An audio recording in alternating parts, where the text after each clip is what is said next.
Jangan juga alam di rumah, jangan aman.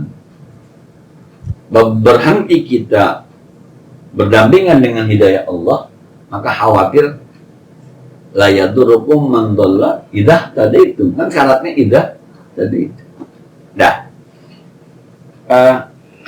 Wa inni sami'tu Rasulullah sallallahu alaihi wasallam yaqul, dan aku mendengar kata Abu Hurairah, kata Abu Bakar, Rasul bersabda, innan nasa idza ra'u zalim, sesungguhnya manusia kalau mereka melihat orang zalim falam yakhudhu ala yadayhi, tapi tidak bergerak berdasarkan kesanggupannya, tidak merubah, tidak memberhentikan, ausyaka ayya'ummahumullah bi'iqabi minhu, dikhawatirkan Allah akan tumpahkan bencana, Allah tumpahkan azab secara umum semuanya, gara-gara ada orang yang tidak mencegah perbuatan zalim. Kan tadi ayatnya la yadurukum man dhalla idza tadaitum.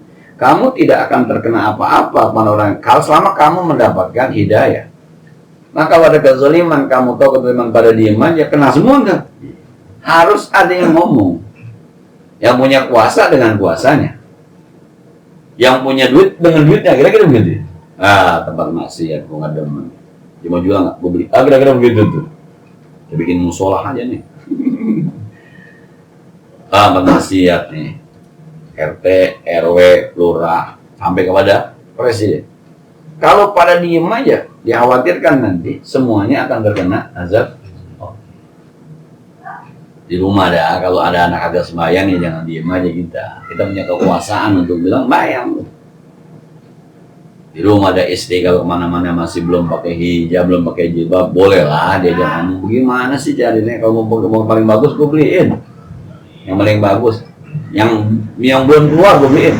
Belum keluar juga bahan. Masih dijahit. Ya kalau wa anzil asiratakal aqrabin, beri peringatan yang dekat-dekat aja dulu. Ada istri, ada anak. Tapi selama ada kezaliman di rumah kita, kita pun diam aja, ya bagaimana di masyarakat kalau di rumah aja kita diam aja. Yang jelas bahwa Anda tidak akan sesat jika ada itu. Kalau Anda masih mengambil hidayah, jauh dari hidayah, bahaya. Selesai nih amar ma'ruf nahi munkar. Kita pindah ke babu taglidi uqubati man amara bi ma'rufin aw naha an munkarin wa khalafa qawluhu fi'lahu. Bab ancaman keras bagi orang yang mengatakan amar ma'ruf nahi munkar tapi omongannya sama kerjaannya beda. Bayang-bayang, dia nggak bayang, tapi nyuruh orang tuh mabuk mulu dosa lu, di pojokan lagi mabuk. Nah, korupsi bisa ditangkap. Korupsi itu musuh paling besar di departemen saya, tapi dia yang ditangkap gara-gara korupsi. Nah, pornografi, porno aksi, lagi nonton ternyata. Allahumma sholli wa sallim wa barik. Nah, kalau mencerit hadisnya agak serem juga hadis ini. Qala Allah Ta'ala, Allah berfirman, atamuruna an-nasa bil birri wa tansawna anfusakum wa antum tatluna al-kitab afala ta'qilun. Ta'muruna an-nasa bil birri, apakah kalian perintahkan orang lain untuk berbuat baik, wa tansawna anfusakum, sementara kalian melupakan diri kalian sendiri. Ngamal dia sendiri kagak.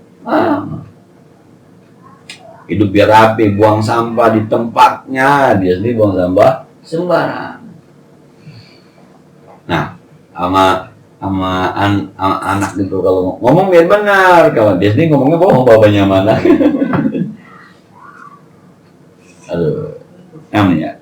Wa antum tasluna kitab, dan kamu sudah baca itu Al-Quran. Ini boleh, ini nggak boleh, ini boleh, ini nggak boleh. Afala ta'qil, apakah kalian nggak berpikir yang kalian suruh tapi kalian yang langgar, yang kalian suruh kalian nggak kerjain, yang kalian larang kalian yang langgar. Nah, wa qala ta'ala ya ayyuhalladzina amanu lima taquluna ma la taf'alun kabura maqtan indallahi an taqulu ma la taf'alun. Wahai orang-orang yang beriman, kenapa engkau mengatakan sesuatu yang kamu tidak kerjakan? Allah marah besar ketika kamu bisa ngomong doang tapi kagak bisa ngerjain. Maka saya selalu bilang begitu, ini saya belum kerjain nih. Guru saya Al-Wairahmi bilang begitu, kalau ngajar yang lu belum kerjain, bilang sama murid lu yang ini gue belum kerjain ini. Habis kita makan kudu dibaca, dibaca. Lembangan ada bab yang kita belum bisa, ya. Maaf nih ya, yang ini sih belum kerjain nih. Kalau teman-teman ngerjain hebat, saya belum belajar. Yang waktu dulu Adi ngomong hikam, saya bilang aja, gue mungkin ngerti di hikam, tapi ngamalinnya juga gue berat. Gue cuma bisa. Akhirnya diperkuat sama Ustaz Samsuri. Pokoknya mah Ustadz yang penting disampaikan. Kalau nggak ada yang nyampein, kita kagak ngerti. Walaupun udah disampaikan, kita sama-sama nyerah. Kita ngerti tapi ngamalin yang berat. Ngamalin yang berat. Nah, ya yang kayak kemarin begitu. Coba yang kayak kemarin. Ini mulanya dari mana? Kita kan ahlud dalil. Adanya Allah berdasarkan dalil, adanya langit dan bumi. Orang yang udah sampai kepada Allah nggak perlu dalil. Saya kasih contoh begitu. Kalau Maskur ini seorang ulama, saya udah kenal sama Maskur, sudah kenal dekat. Saya juga perlu baca karya Maskur, saya udah tahu dia ulama. Tambah harus saya dengar ceramah Maskur, saya udah tahu, saya udah kenal. Tapi ada orang yang pengen kenal Maskur lewat karyanya. Ini namanya ahlud dalil. Kalau kata Ibnu Sakandari, ya Allah, bagaimana saya harus berdalil? Yang dalil itu masih butuh kepadamu. Saya mendingan langsung kepadamu. Buat kenal matahari harus lihat sinarnya dulu kan gitu. Wah, ada matahari terang situ rumah gua. Emang nggak bisa langsung? Oh iyalah ada. Kalau kita udah kenal matahari, maka ketika mendung kita tidak akan berkata saya matahari nggak ada. Bego amat lu, ada matahari cuma mendung. Kita khawatir ketika kita tidak sampai kepada Allah, kita nggak dapat rezeki, kita bilang, Allah kok mau dikasih rezeki? Dikasih lu sebenarnya. Itu kan pemahaman semacam itu kita paham. Tapi ketika dalam kehidupan kita ketemu, tetap aja. Waduh, aku belum diijabah ya. Diijabah, kalau kenal sama Allah pasti diijabah. Allah As-Sami'un, maha mendengar, Alimun, maha tahu. Cuma lu kagak paham cara Allah mengijabah, lu kagak paham. Begitulah ya, kayak bacaan kita berkah banget Ustaz Mansur ketika Syekh Ali Jabir mau dikuburin di Darul Quran. Wasiatnya kan ke Lombok, tapi Allah maha kuasa. Ada virus orang segala macam, nggak mungkin ke Lombok. Diskusi kenapa yang dipilih Darul Quran? Karena Yusuf Mansur merasa dia punya jasa banyak. Dialah yang bawa dia ke Madinah, ke segala macam itu. Tapi kan akhirnya ada kebaikan. Orang jadi tahu Darul Quran. Semua mata tuju kepada Darul Quran. Bisa jadi besok orang Lombok ziarahnya ke Darul Quran. Artinya ada berkah. Ada berkah. Begitulah cara Allah. Gitu ya. Yang kadang-kadang kita nggak paham. Kita nggak paham. Itu yang pernah kita baca. Ma'al tofuka, alangkah lembutnya. Sampai walaupun kita nggak paham kelembutan Allah. Jadi ada kadang-kadang memang ilmu yang ya, anak saya bilang, Bi, aku mau beli buku. Iya. Ya silakan aja, nggak apa-apa. Kalau buku ini boleh nggak? Ada ininya nggak? Ada apa namanya? Keterangannya dari isinya. Terus saya bilang, ini buku bagus. Buku tentang The Miracle of Language. Jadi bagaimana nyusun bahasa, tapi juga novel. Ini buku bagus. Tapi usia kamu agak berat memahami buku ini. Sebab ada kata-kata filosof yang masuk di situ. Agak berat memahami. Cuma nggak cari baca buku yang sederhana aja lah gitu. Jadi barangkali kadang-kadang kita bisa baca nih. Kayak Quran kan kita bisa baca, tapi kan kita nggak paham. Maka kadang-kadang ada ilmu yang kita paham tapi kita nggak bisa ngamali. Maka ada guru saya, kalau lu belum amalin bilang aja. Yang ini minta maaf ya, saya belum bisa amalin walaupun saya paham. Nah, Waqala ta'ala ikhbarun an Syu'aibin sallallahu alaihi wasallam wa ma uridu an ukhalifakum ila ma anhakum anhu. Allah berfirman ketika bercerita tentang Nabi Syu'aib, kata saya, wa ma uridu, tidaklah aku berkeinginan an ukhalifakum, beda dengan kalian, ila ma anhakum anhu, dari apa yang aku larang kepada kalian. Bukan itu maksudnya, bukan aku larang, aku beda, bukan. Ini ada maksud yang lain. Jadi agak kurang pas, memang kurang ideal kalau kita menyuruh orang tapi kita kagak kerjain. Kita larang orang tapi kita yang kerjain. Yang sejarah sih, kadang sejarah saya pernah, wah dulu nih orang pernah melarang, akhirnya sekarang keluarga dia ngerjain. Dulu saya masih kecil tuh dilarang banget kalau yang namanya baca Quran nggak pakai peci. Dulu kalau baca Quran pakai peci, pakai sopan. Jadi orang dulu tuh yang namanya peci itu kesopanan, sopan. Nggak sopan baca Quran nggak pakai peci. Tapi kemarin justru anak cucunya yang baca Quran nggak pakai peci. Anak cucu yang baca Quran nggak pakai peci. Saya sebenarnya kadang-kadang pengen ngomong-ngomong dulu waktu gua itu dengan Mak Ngkong dulu. Kadang, tapi rasanya kurang pas juga. Hal-hal semacam itu mah bukan yang wajib sih ya. Tapi kadang-kadang memang yang dulu orang pernah larang akhirnya terjadi. Dulu ada yang bikin fatwa begini. Kalau bulan puasa siang jangan dagang, dagangnya sore aja. Orang mau buka puasa dagang, jangan siang. Kalau siang mah membuka pintu maksiat. Ternyata besok saudaranya ada yang dagang, keluar lagi fatwanya, nggak apa-apa itu menjadi rezeki.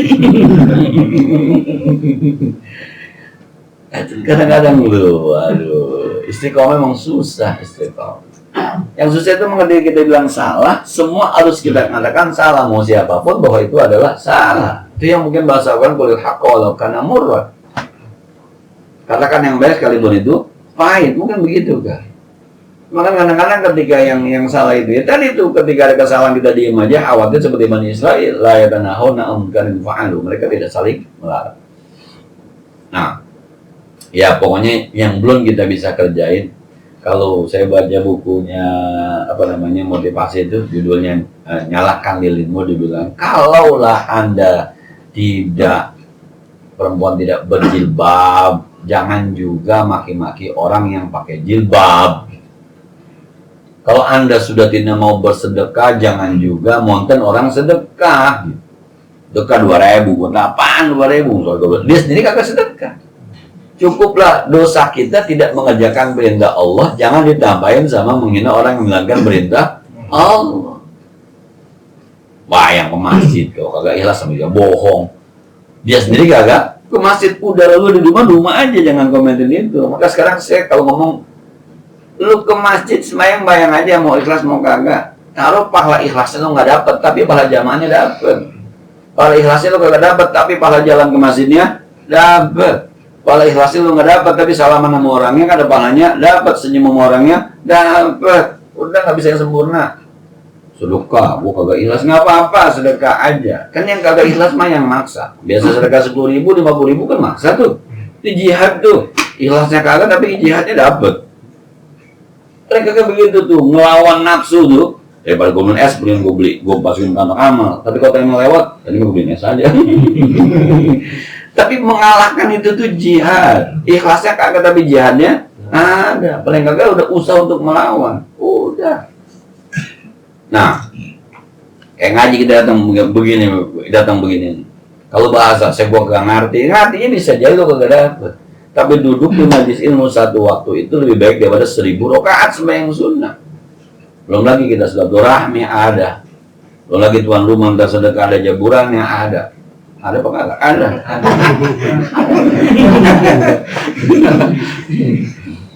Terlalu banyak hal yang jangan terfokus pada satu ikhlas gitu. Jangan dah. Terus saya bilang belajar jamaah dulu, ntar ikhlasnya belakangan. Belajar sedekah biar banyak lu, ikhlasnya belakangan. Baca Quran ngaji aja dulu, ikhlasnya belakangan. Percuma lu kalau ikhlas, nggak ada yang percuma. Ayatnya jelas, innallaha la yudhi'u ajra man ahsana amala. Allah tidak akan pernah menyia-nyiakan pahala orang yang berbuat baik. Nggak akan sia-sia. Selama itu perbuatan baik pasti ada nilainya. Sisi ini enggak, tapi sisi ini. Sisi ini enggak, mungkin sisi ini. Kalau nungguin ikhlas kita, nungguin sembahyang khusyuk, bisa neraka semua kita yang ilok gitu, ilok. Iya, malam saya diminta lagi tahlilan, dibisikin tuan rumah, Ustaz terima dikit ya. Iya, lu mau bungkusin nasinya belum keluar. Saya bilang begitu. Berarti beberapa hadis itu ternyata masuk surga gampang. Tadi si bawa baju Jumat yang satu. Ada orang yang kerjaannya suka nyolongin kain kapan. Jadi kalau orang meninggal tuh pagi dikuburin, malam dicolong kain kapannya, dijual. Dia tahu nih, mati bakal kasus dia nih. Mati kasus gue, mati kasus gue. Ya pesen tuh, nih orang Bani Israil pesen besok, Neng, tong kalau baba lu mati nih, jangan dikubur buru-buru, ambil kayu bakar dulu nih badan baba lu. Kalau udah daging udah pada nyelokok pasti tahu ya, udah copot, udah nyelokok dari tulang lalu gecek, lu tumbuk, lu halusin, lu blender juga boleh. Nah, kalau udah halus, tungguin lah di tengah laut. Kalau angin gede-gedenya, lu buang ke laut tuh, umbar gitu. Nah, dikerjain sama anak, meninggal. Kata Allah sama malaikat, kumpulin semua badan, kumpulin jadi satu tanya, Bang, emang apa abang ngelakuin semacam ini? Ya Allah, saya tahu, saya bakal diseksa dengan kerjaan nyolong mulu. Saya takut disiksa di kubur, saya takut disiksa di akhirat. Mendingan saya disiksa di dunia aja, saya mati dibakar saya kagak berasa. Daripada badan saya utuh tadi gebukin. Saya takut ya Allah, saya takut padamu ya Allah. Kau takut sama saya? Iya. Yaudahlah, nilai takutmu mengundang ampunan saya. Ini masuk surga. Nah, cuma itu doang udah nggak ada lagi.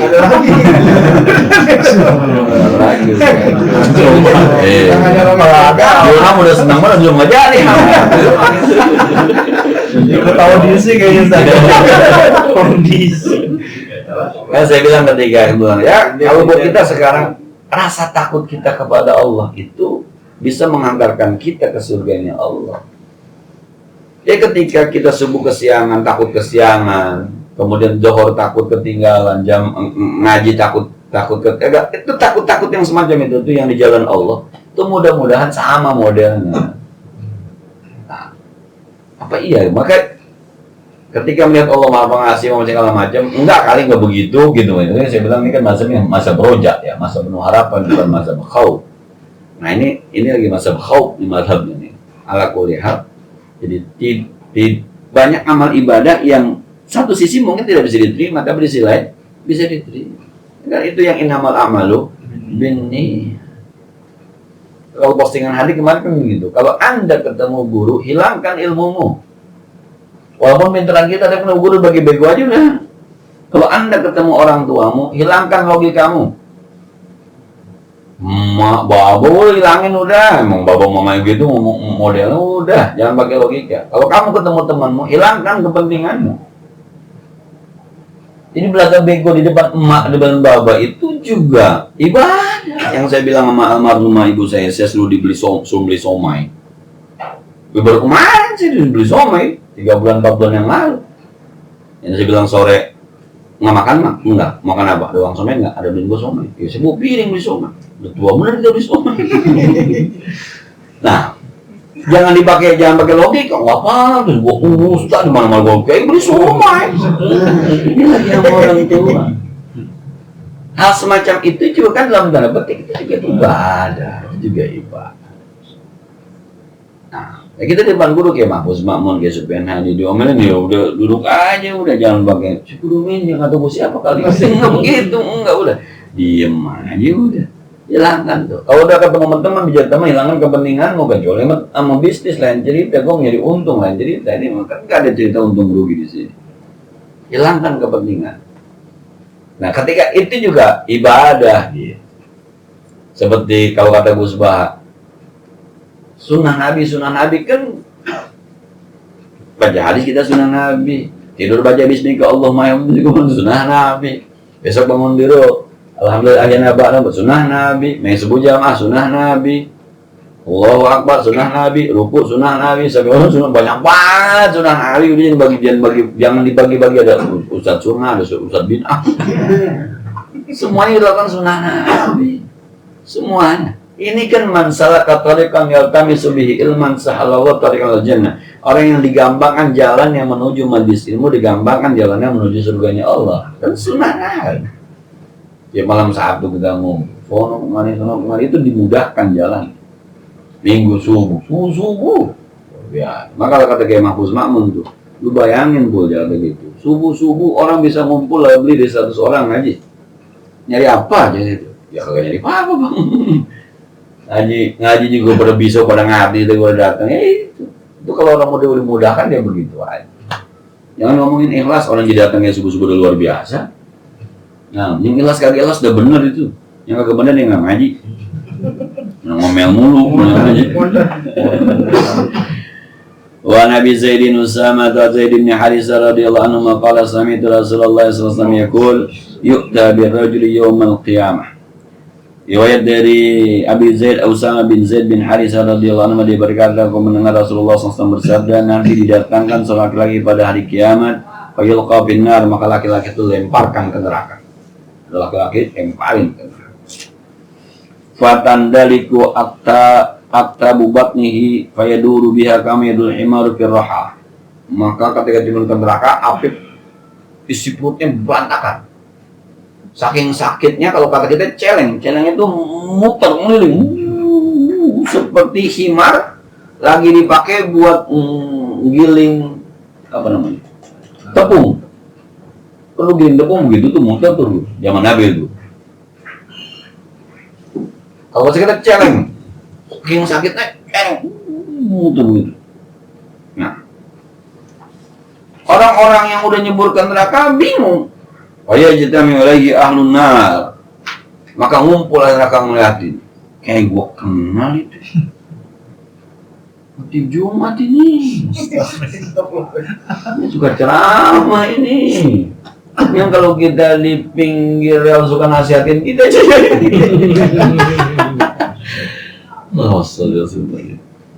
Kenal tuh orang neraka kenal ya, Ustaz. Fayaqulu apa yaquluna ya fulan malaka alam takun ta'muru bil ma'ruf wa tanha 'anil munkar. Maka orang-orang mereka berkata, ya fulan malaka, bang, abang apa emang? Alam takun ta'muru bil ma'ruf wa tanha 'anil munkar. Bukankah abang yang memerintahkan kita untuk berbuat kebaikan dan abang melarang kita berbuat kemungkaran? Bukan abang mau Jumat. Nah, abang bukan suka ceramah, bang. Nah, abang bukan suka ngajar, bang. Nah, kamu kan yang nasihatin saya mulu. Fayaqulu bala, iya saya orangnya. Benar saya orang. Kuntu amur bil ma'ruf wala atihi, saya perintahkan orang berbuat ma'ruf tapi saya enggak pernah melaksanakan. Wa anha 'anil munkar, saya larang orang berbuat munkar. Wa atihi, tapi saya yang ngerjain munkar. Saya. Pecah perutnya, celeng. Nah, itu bukan lu yang ngarang gitu. Itu cerita siapa ya? Kita sudah dapat dari Kiai Mahfuz Makmun, cerita tentang Kiai Haji. Dulu ada Nanang Kosim. Bukan. Dulu militer suka ada di Kayu Manis. Kosim Nur Sehat. Bapak saya demen banget dengan Kosim Nur Sehat. Nah, militer abri. Tapi jadi penceramah tuh dulu radio Kayu Manis namanya. Nah, jadi dia heran ngelihat muridnya yang lebih tua dari dia sehat aja. Ditanya apa rumusnya? Lah, kata muridnya, bukan kiai yang ngajarin. Puasa Nabi Daud, sehari puasa, sehari kagak. Saya ngajarin, saya nggak ngerjain gitu. Sehari puasa, sehari kagak, sehari puasa, sehari kagak. Nah, jadi kadang-kadang tuh kita nih jadi guru, kalau soal amalia belum tentu lebih baik daripada muridnya. Jadi kan kalau kata Imam Ghazali, siapapun di hadapan kita harus kita anggap lebih baik dibanding kita. Nah, jadi kalau ada yang lebih ketemu anak kecil lebih baik daripada kita. Kenapa? Belum ada dosanya. Dia menyolong sendal juga nggak ada dosanya. Nah, dia mengangkat rok bini orang juga nggak ada dosanya. Anak kecil. Nah, mana anak kecil suwe itu lah. Tahu sih lebahnya gitu. Ada dosanya. Ketemu orang tua yang lebih tua dari kita, aki-aki, kita bilang apa? Dia ibadahnya udah lebih banyak dari gua. Kalau sama-sama umur 15 tahun balik, umur dia 60, berarti 45 tahun dia dulu ibadah. Lah gua baru berapa, 15 tahun. Banyakan dia pahala. Nah, ketemu istri lebih baik daripada kita. Enak banget jam itu, nggak perlu usaha, yang penting doa sama gua bisa masuk surga. Ketemu orang tua, biasanya makin enggak. Dua orang lebih baik, semuanya udah lebih baik. Nggak orang awam, dia mah mendingan, dia mah dosa bisa jadi nggak tahu ilmunya, nggak ada dosanya. Kita ada ilmunya, ada semua orang baik. Begitulah yang enak. Jadi tidak ada rasa. Nah, siapa yang apa namanya, Syekh Al-Jubri deh, yang di Universitas Pratama ya. Syekh Al-Jubri, Muhammad Al-Jubri itu pernah ke chestnya itu ada ulama yang ngetanah aja gitu, orang muka orang yang ngetanah. Kata Syekh Al-Jubri, Kiai, di chestnya ini ulama mana lagi yang bisa saya datangkan yang minta berkah gitu, yang orang baik lah selain Kiai, minta referensi, saya mau ziarah lagi. Jadi semua orang di Jesna ini adalah ulama orang baik kecuali saya. Bodega aja saya Al-Jubri. Silahkan semua orang bisa didatangkan karena semua orang di Jesna itu orang baik kecuali saya. Emang di fotonya dia duduk gitu ya? Tangan. Ya khawatir kalau ngeliat orang itu, ngeliat muka orang bisa jadi dia suka, bisa jadi dia benci. Pernah nggak ngeliat muka orang kita benci? Pernah ngeliat muka bini, belum ngomong kita, lah bini gua begitu amat, pernah nggak? Itu kan jadi dosa gara-gara ngeliat muka orang. Nah, kadang-kadang orang kalau kajian tuh suka buka mukanya gitu tuh. Katanya nggak usah lah, udah tutup mah, ntar aja komentar banyak-banyak lah. Saya serem amat. Bukan kita besok meninggal belum tahu muka kita bagaimana. Nah, ya kalau Agim bilang mukanya bersih sambil senyum, ya sih, Ali Jaber, orang benar. Nah, ngomong Agim, iya bisa dipercaya sih kok. Udah jadi muka dah khawatir deh. Itu hidup aja kita kadang-kadang hidup ngeliat muka orang. Nah, sekarang ada kasus ibu nggak setuju sama anak nikah karena suaminya dianggap kurang ganteng. Iya, ayo coba dah. Kan jadi kagak beres itu. Maka dia bawa. Nah, lihat. Pas kita menjauh dah. Tapi ketika ditanya siapa lagi, semua orang di Jesnya itu orang baik kecuali saya. Silahkan siapa aja bisa didatangkan. Nah, itu kali penyakitnya ya. Penyakit kita khawatir masa dia paling suci, orang kita suruh kita kagak ngerjain, orang kita larang kita yang ngerjain, ngumpet ngerjain, ketahuan juga akhirnya pakai rompi merah di bedah. Nah. Itu yang ngeri itu. Terus dia kita nanti masuk babul amri bi adil amanah. Kita akan bicara tentang amanah. Ini amanah juga hadisnya agak panjang. Sebagaimana biasa barangkali yang ada perlu kita diskusikan lebih lanjut di persilahan.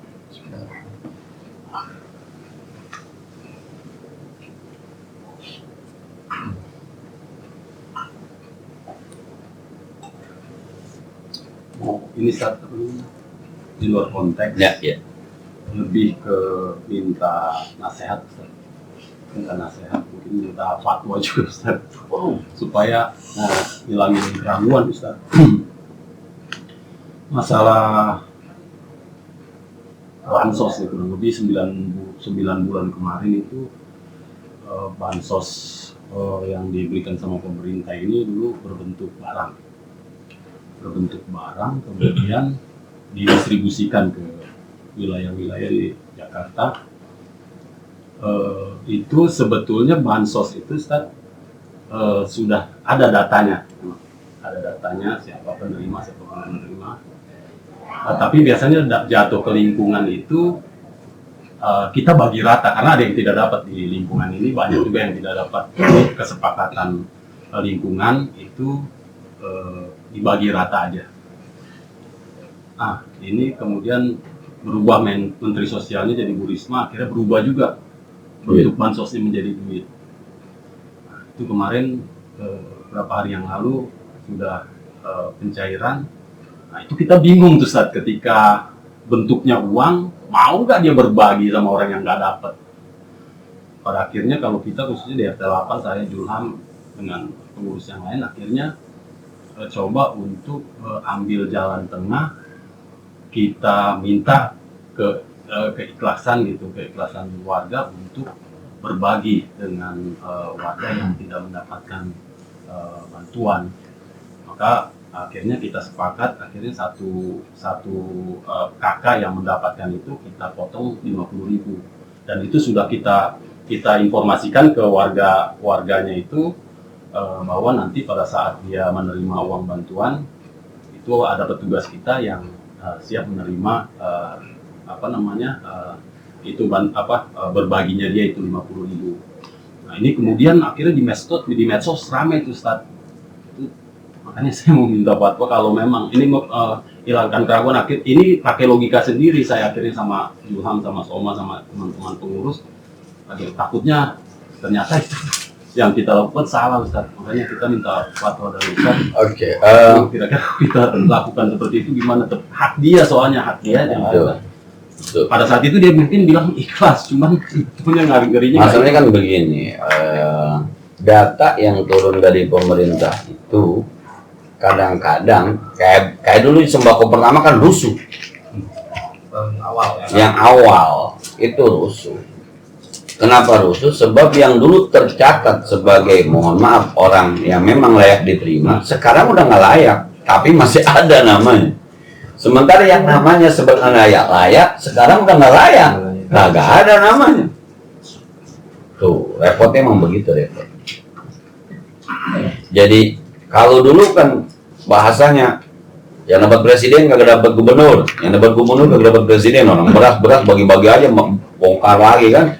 Karena ternyata memang kita kayak begini misalnya, Iqbal dulu ketika dicatat memang layak nerima, tapi ketika sekarang ini udah tidak layak begitu, tapi masih nerima.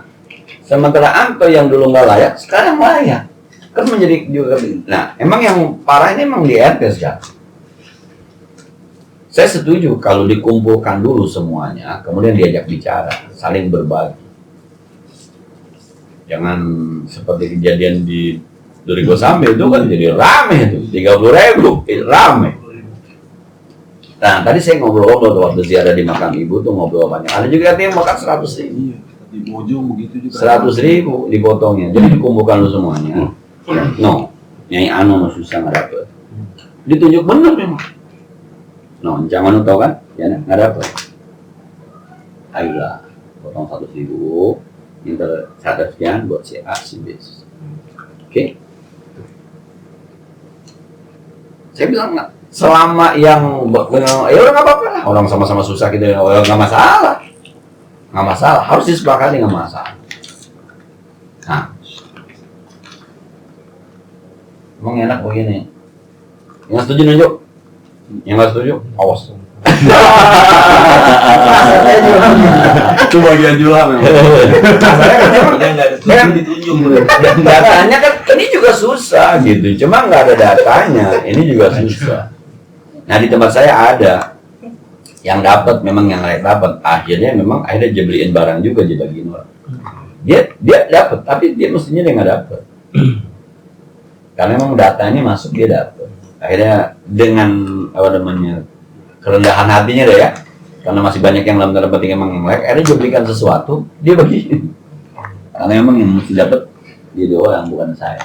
Ada yang begitu dengan kesadarannya ada. Kemarin juga imbat juga kan, nama gua, yang nggak namanya ya nasib lah, masih masih. Ada yang begitu, ada. Sudahlah, saya kebetulan nggak dapet jadi nggak bermasalah.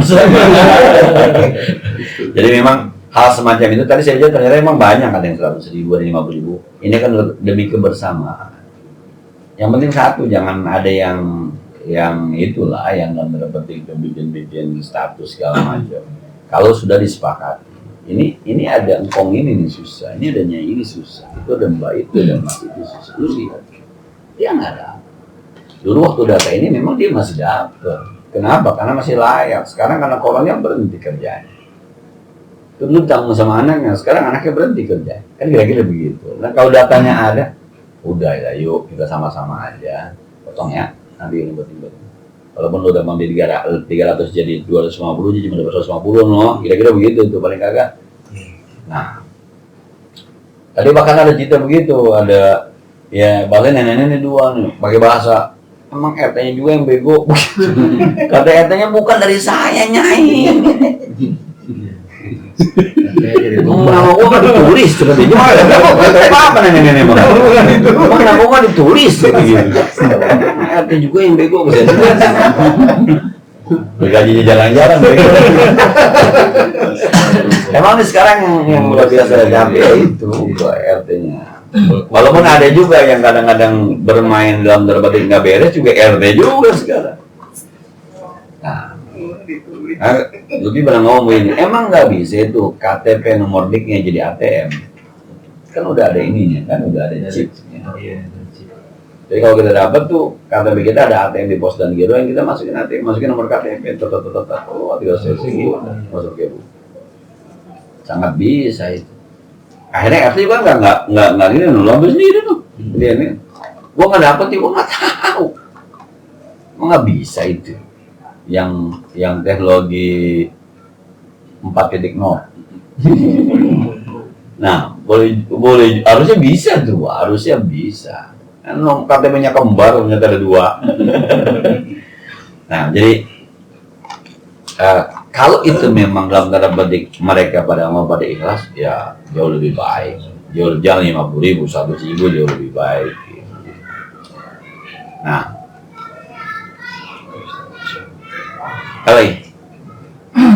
agak berat. Ya. Maaf mau nanya, tapi di luar konteks nih. Kemarin ngobrol-ngobrol sama kakak saya kan kerja di bank. Dia masih mikirin kerja di bank itu riba apa enggak? Kalau berdasarkan fatwa Majelis Ulama Indonesia, bunga bank itu riba. Bunganya riba. Nah sekarang kira-kira gaji bank itu ada unsur bunganya nggak? Jadi kullu qardin jara manfaatan bahwa riba. Peminjaman yang ada manfaatnya maka riba. Jadi kalau saya dulu pernah minjem di bank 25 juta selama 2 tahun, bunganya sebulan 2%. Bayangin coba, 2% 48% kan? 2 tahun kan? 48%. Hampir separohnya. 25 berarti harus bayar 12,5 kan gitu ditambah. Udah 1, pas cair. Ternyata hilang 1 bulan. Ini buat disimpan Pak, jangan takut Bapak nanti potong. Belum lagi dipotong buat apa? Perjanjian akta notaris. Jadi kita minjem 25 turunnya cuma 20 berapa. Sementara kita harus 30 sekian, hampir gocap. 2 tahun. Pernah saya tuh ngalamin, ya saya bilang ya pantas kalau dianggap haram riba ya pantas. Sebab kita orang itu ketika minjem memang nggak punya backupan. Itu ya waktu itu yang bikin rumah saya bilang pernah makan nasi sama kecap ya di situ. Karena duit masuk kan yang buat bayar. Nah, kalaulah teman-teman di bank itu gajinya termasuk dari bunga, ya bermasalah. Nah, tapi kalau gaji dari administrasi ATM kan 10.000 sebulan. Kan administrasi kan? ATM 10.000 sebulan. Ada kadang transfer 6.500 antar bank. Maka di bank syariah bahasanya bukan meminjaman kan, pembiayaan. Lo beli rumah 200 juta, gua jual sama lo 300 selama 3 tahun, bagi seret nih. Banyak pembiayaan. Walaupun dikutak-kutik juga ada hampir belum beres. Apalagi kemarin saya pernah ditanya sama seorang petugas bank perempuan. Saya kadang-kadang dapat uang tip. Dia teller apa sih kan? Saya dapat uang tip Pak Ustaz. Kata teman saya haramnya segala macam sih Pak. Saya bilang uang tip itu berpengaruh nggak sama pelayanan? Ya pengaruh Pak Ustaz. Kalau uang tip dia duluan. Iya. Iya masalahnya. Berarti itu suap. Lempar kancing batu. Nah, jadi misalnya dia ya pasti bosan. Dia bahasanya dia datangnya urutan ke-10, jadi urutan kedua. Karena sering ngasih uang. Itu suap namanya. Nah, kalau kita kan bagi rapot kurung enggak. Dipanggil dulu kan urutan berapa kek? Habis dipanggil baru dikasih. Lain, uang tip itu tidak berpengaruh sama urutan, nggak ada. Beda dulu teman-teman saya namanya Ustaz Jamal, jadi wali kelas, kebetulan muridnya salah satunya anaknya kayak Mahfuz Makmun.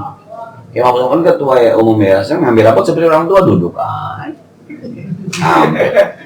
Dia lagi pas orang tua, Allah Akbar Kiai, kali, ambil. Kata dia emang udah urutan, emang udah.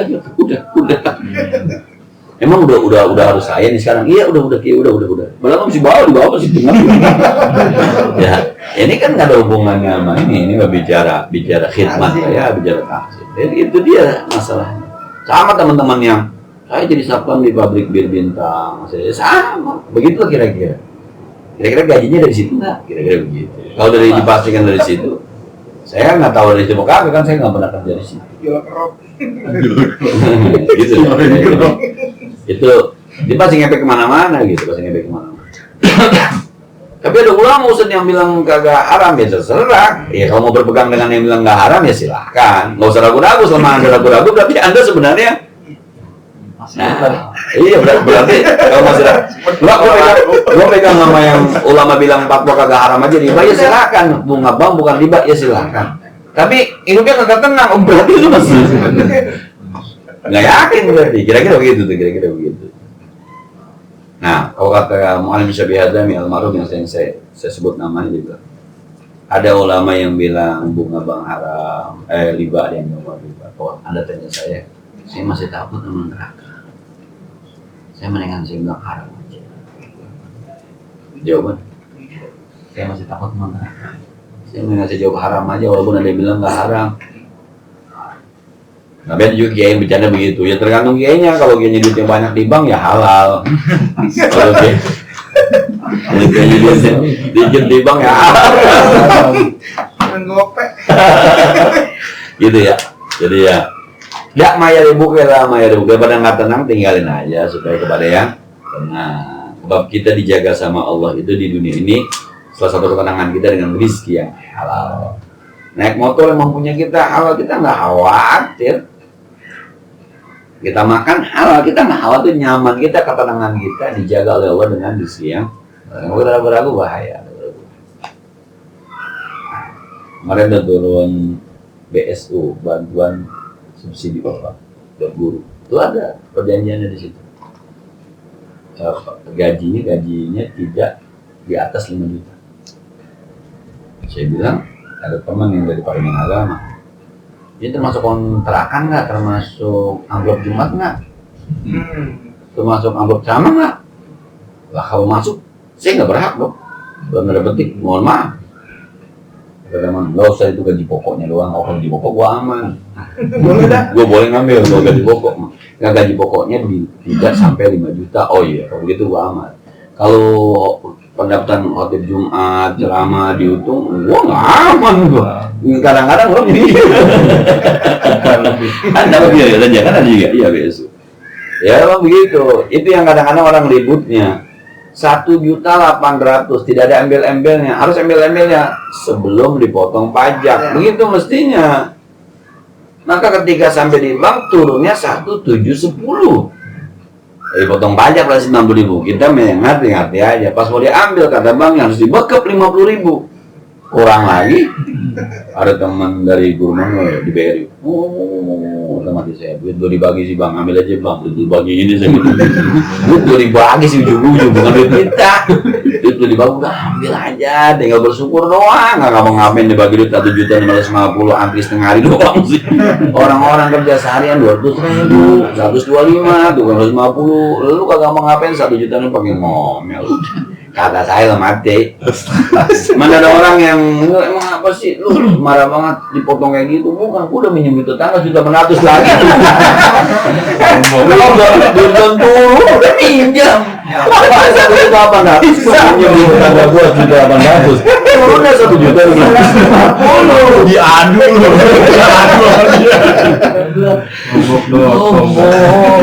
Aduh, berubah pakai. Enggak pakai cara nanti. Lu aja pakai pengadayan itu 70% doang udah bolehnya minjem semuanya dah ambil. Ntar gue mau jadi 1.800.000 nih duitnya. Gue minjem itu cair kurang. Pantas nyonyo. Salah dia itu. Allah alam Allah. Bismillahirrahmanirrahim. Alhamdulillah rabbil alamin arrahmanir rahim maliki yaumiddin. Iyyaka na'budu wa iyyaka nasta'in. صراط الذين أنعمت عليهم غير المغضوب عليهم ولا الضالين اللهم صل وسلم وكرم وبارك على سيدنا محمد وعلى آل سيدنا محمد اللهم انفعنا بما علمتنا وزدنا علما ينفعنا ربنا زدنا علما نافعا وفهما صائبا ولسانا ذكرا وقلبا شاكرا اللهم إنا نعوذ بك من علم لا ينفع من كرم لا يخشع من جوع لا يشبع من دعاء لا يسمع نعوذ بك من هؤلاء الأرواح صلى الله عليه وسلم محمد وعلى آله وصحبه وسلم والحمد لله رب العالمين السلام عليكم ورحمة الله وبركاته.